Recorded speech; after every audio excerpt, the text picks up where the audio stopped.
ده المفروض انه طائر الايبس متحنط. بس انا بقف في حته، ده متحجر، فالتحجير دوت عشان يوصل لمرحله انه يبقى صخر بياخد ملايين السنين. فدي لكن المشكل هنا ان فيه شكل المناخير بالوش زاد عليه ميه. بالعين، فالاغلب دي كانت الطينه اللي كانت على الطائر واتحجرت عليه. لا ده زايد عليه معدة التحميل. زادت عليه ماده البازلت بتاع التحنيط. أيوة. كده ممكن. زادت عليه مادة التحميل. كده ممكن. زادت عليه المادة.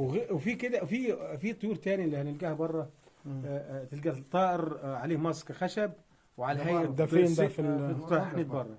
تمام. على هيئه تيجي نتمشى سجر. خطوتين ما جوه هنخش. سبحان الله. دي شوارع. وتلقى الكفن عليها كفن بالكفن ملفوف بالكفن او النخيل كده يعني. ساعتك اللي بوظوا الدنيا جماعة الرمان. تبيت خشبي فراعنة. القرد عاشق معاه. كان يعشق الخشب وبعضيه. ده من ايام الفراعنه. ايوه ده عاشق معاه. طب والله كانه لسه معمول امبارح يعني. الحفر ده من ايام الفراعنه. ايوه بص نظام الخوابير بتاعته. ايوه. ومفيش مسامير خوابير خشب. زي نظام الارابيسك كده يعشقوه بعضيهم.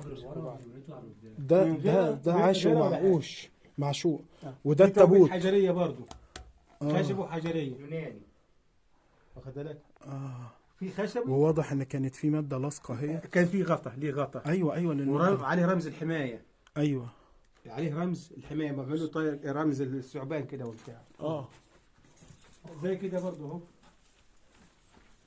الفراعنه كانوا بيقدسوا ده الحاجات دي. كده عاشق ومعشوق برضه. حاجه تخبل. احنا بنرجع لورا بالزمن ما بنتقدمش. تحت الارض ما فيهاش اي بلد. ده كله ده نحت بس تحت الجبل. ده المكان ده شكله كان متصور تصوير عظيم، بس أيوة، حد ما جه هو نحت. لما تكون فيه حريق. في حصل حريق في الستينات. كان الشوارع دي كانت مليانه موميات وحنيط. السواد اللي انت شايفه ده حريق. قعد 16 يوم تحت الارض. الارض مولعه. حرق كل الحاجات اللي كانت موجوده.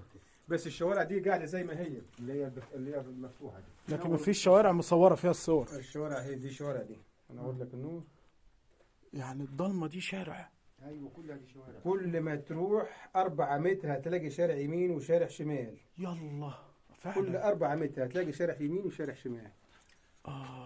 اوف. ده كمية فخار ده. فخار من دي أيام كانت الفراعنة. فيها طيور. كانت فيها طيور محنطة. طبعا البعثات والعبث كسر وطلع الطيور. طبعا الشغل بتاعهم البعثات الألمانية اشتغلت فيه. واخد بالك